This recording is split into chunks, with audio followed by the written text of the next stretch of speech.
Hello everyone, my name is Ayaz Akram, and in this talk I will be presenting our work on adding support to perform evaluations of RISC-V based secure compute environments in Gem5. So here's a brief summary of this talk. As shown in the top right of the slide, the traditional hardware design stack has C++ simulators based cycle level architectural modeling as the first level of this stack. We argue that it is really important to have ability to perform this kind of cycle level architectural modeling for secure compute environments as well. Therefore, we extended a widely used architectural simulator, Gem5, to simulate RISC-V based secure compute environments like Keystone. In this work, we show that our modeling of Keystone in Gem5 exhibits similar performance behavior as in the hardware evaluation of Keystone, which was presented by the authors of the in the original Keystone paper. And finally, we also present some use cases of this ability in Gem5 to simulate RISC-V trusted execution environments. So we present a story of Alice and Bob to set up the problem we are trying to tackle in this work. Alice and Bob are two graduate students. Bob, while chatting with Alice, talks about his ideas related to confidential computing. However, he's not sure that how to start implementing his ideas, as the commonly used trusted execution environments in industry like SGX and RISC-V are closed source. Alice has a solution for Bob. She suggests that Bob can look at open source RISC-V based trusted execution environments like Keystone. After searching a bit about RISC-V based trusted execution environments, Bob gets really excited about the solution, but he's still not sure that what are the evaluation methodologies or tools that he can use to evaluate his ideas. Alice proposes that he may use some tools which are already provided by RISC-V ecosystem like QEMU or FireSim. However, Bob is interested in extensive hardware or software design space exploration.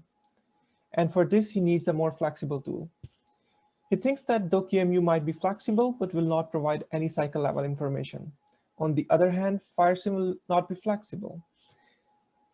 He is really interested in a solution somewhere in the middle of these two evaluation options.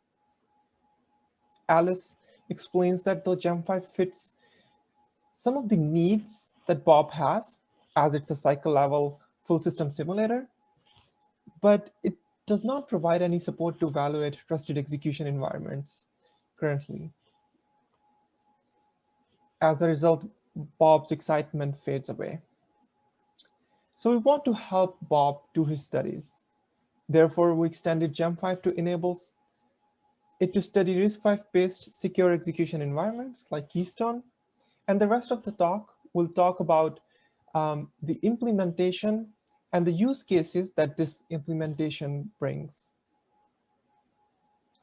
So first, we'll talk a little bit about the background of different RISC-V isolation mechanisms and how they're implemented in Gem5. And then we'll look at a demo of Keystone running in Gem5, and finally we'll look at some of the results. So here's a background on the RISC-V isolation mechanisms. So first of all, the first mechanism that it provides is for vertical isolation. And it basically provides three different privilege modes, namely U, S, and M mode. M is the most privileged mode, also called machine mode, while U is the least privileged mode, also called user mode. S refers to supervisor mode. Secondly, virtual memory support, which also provides isolation, is managed by S mode software in RISC-V, which usually is an operating system. There are different schemes for 64-bit systems, like 3-level or 4-level page tables, namely SV39 or SV48. And finally, RISC-V also provides a mechanism to have memory protection called physical memory protection. Basically, PMP controls access of user or supervisor mode to certain memory regions, and these access permissions and the actual memory region is defined by PMP registers. So Gem5 already had a support for main parts of the privileged ISO specs, and also it supports SV39 based virtual memory management. We further implemented PMP in Gem5, the details of which can be seen in the paper or the actual source code of Gem5. This support will be part of Gem5's 21.1 release.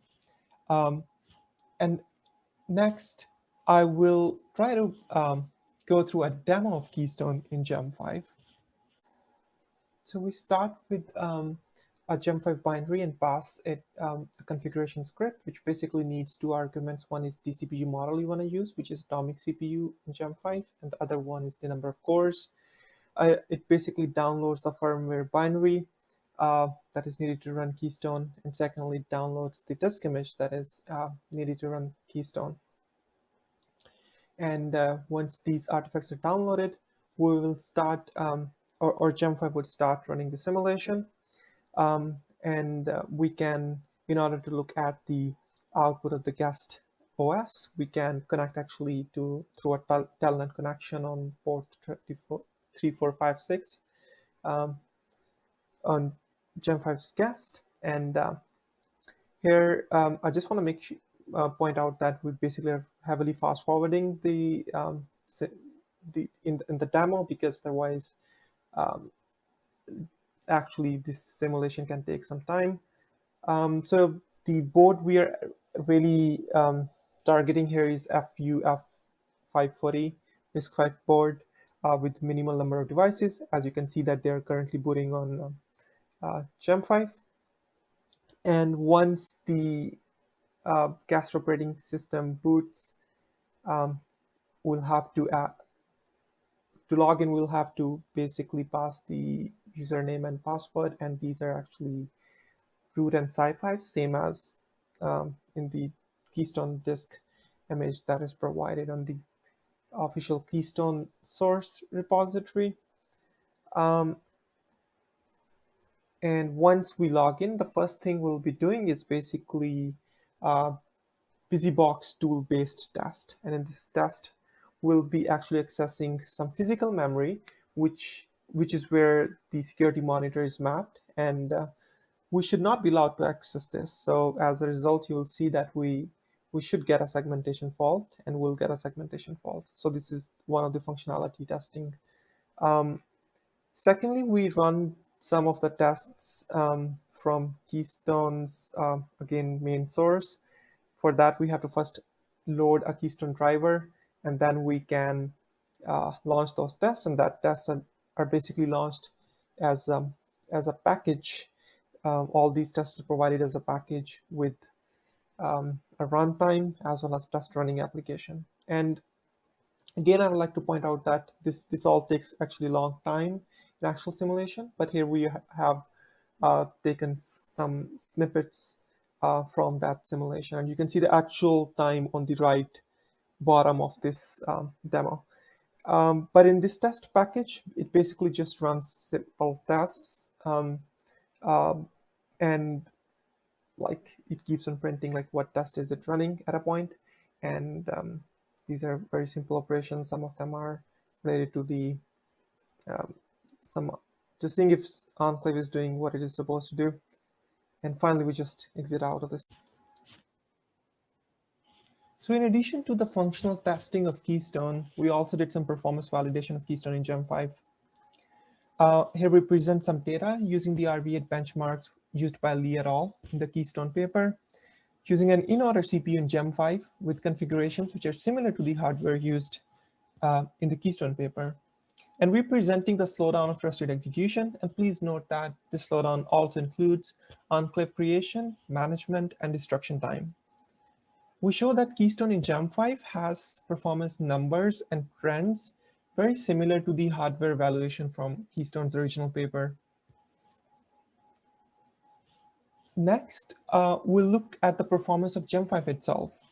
This figure shows the number of kilo instructions simulated per host second for two different CPU models in Gem5, a single cycle CPU model and an in-order CPU model, both with and without Keystone. And we can conclude from this figure that the untrusted and trusted simulation shows same throughput, and more detailed CPUs will have smaller simulation throughput.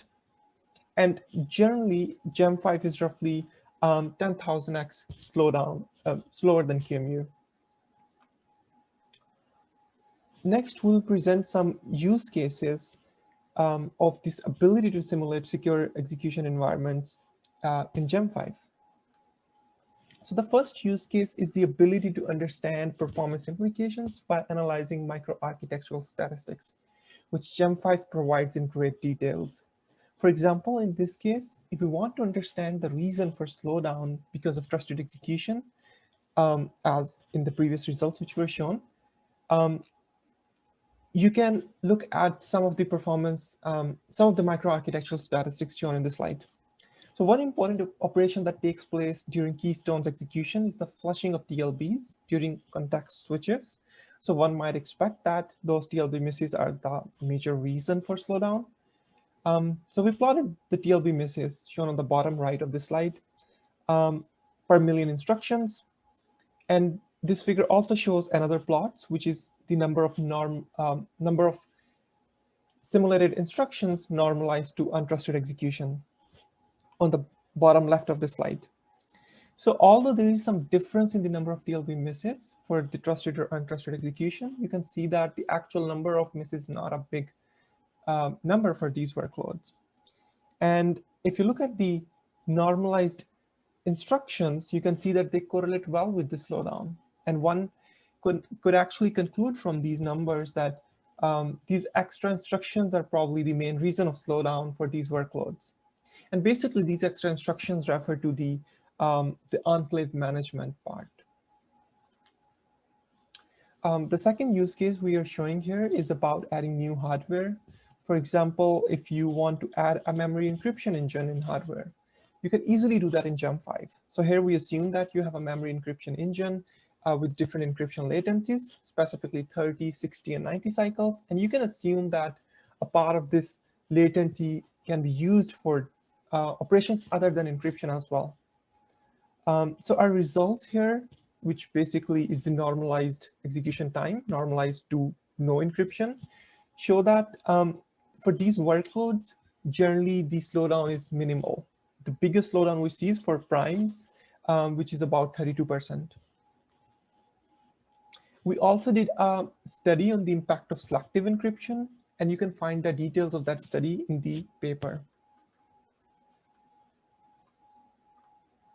And finally, we present a use case about design space exploration. So with Gem 5, because you don't have to modify any RTLs, it's very easy to do such a design space exploration. And in this particular use case or particular example, what we are showing is that a study with 3 different cache subsystems. One of them is the default Gem 5 cache subsystem. The other one is a RISC-V FU F40 platform-based cache subsystem. And the third one is a very aggressive cache subsystem. And we basically run a single cycle CPU and an in-order CPU in Gem 5 with these 3 different cache configurations for both trusted and execution. For both trusted and untrusted execution, thus leading to 12 different runs. And the figure actually shows the execution time for the normal execution in the dark color, and the light color on top of that dark color shows the overhead because of secure execution.